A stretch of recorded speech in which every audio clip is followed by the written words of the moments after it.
So today we are going to talk about what A.D. Miller's decision to transfer means for Oklahoma, and all that's coming up after the bumper. What do you mean you don't subscribe to my son's YouTube channel? Mama, no! Just snap the damn ball, RJ. What's up, kinfolk? It's RJ Young. I am not on a step mill. Consider hitting the like and subscribe button because I upload a video every single day. So it's OU related, college football related, sports related. We have a good time. And today we're going to talk about what A.D. Miller transferring means for Oklahoma. And spoiler alert, not a whole lot, because today is early signing period day and Oklahoma just reloaded offensively and defensively, but particularly at the receiving positions with 5-star Theo Wease, 5-star Trejan Bridges, 4-star Stogner, and a few others in store. But you had to wonder when this was going to happen for some of these wide receivers in Oklahoma's stables today.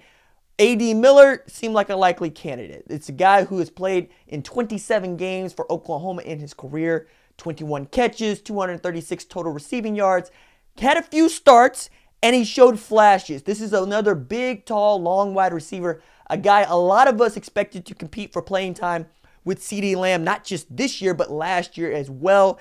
Didn't really reach his potential when we're talking about what he can actually do with a football. I think a lot of that has to do with not just the competition, but how deep the competition is at wide receiver for Oklahoma. It's not just CeeDee Lamb. It's not just Hollywood Brown. It is also Jaylon Robinson. It is also Mykely Jones. It is also Charleston Rambo. And now with the 2019 class coming in, you figured to get really, really thick at wide receiver when you're talking about reps, when you're talking about opportunities to make plays and make catches, and somebody was going to be left out into the cold in 2019. Yeah, I thought some of these guys were going to transfer. A.D. Miller being the first, maybe not the last, feels right, feels okay. I wish A.D. Miller the best. I hope he ends up somewhere where he gets some playing time and he gets an opportunity to be a star, maybe even get into the NFL. We saw that with a guy like Mykely Jones, who came to Oklahoma, played some wideout, moved to defensive back, got styled on, went out to Fresno State. It is a familiar story for Oklahoma, but it's also a familiar story for college football at large, particularly at this time of year,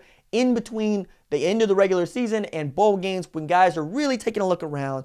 They're taking a look at the depth chart. They're taking a look at the recruiting class. They're taking a look at the guys around them for which they're going to be competing with playing time and have an opportunity to get good film on tape for possible entry into the NFL.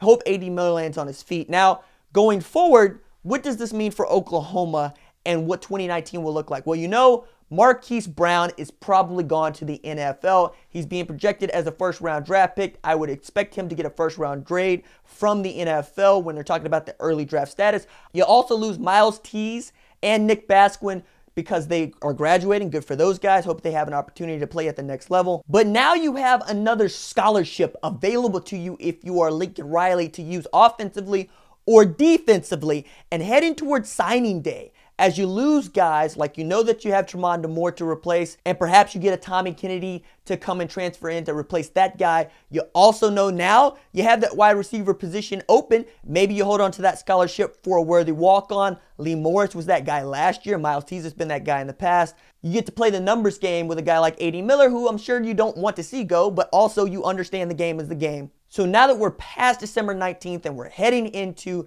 the rest of the recruiting season, figuring out what happens after the playoff, who knows what's going to go on with Justin Fields, and some others that you still have your eye on for that January 5th announcement on national television as to what you can do. All right, that's it for me. Deuces.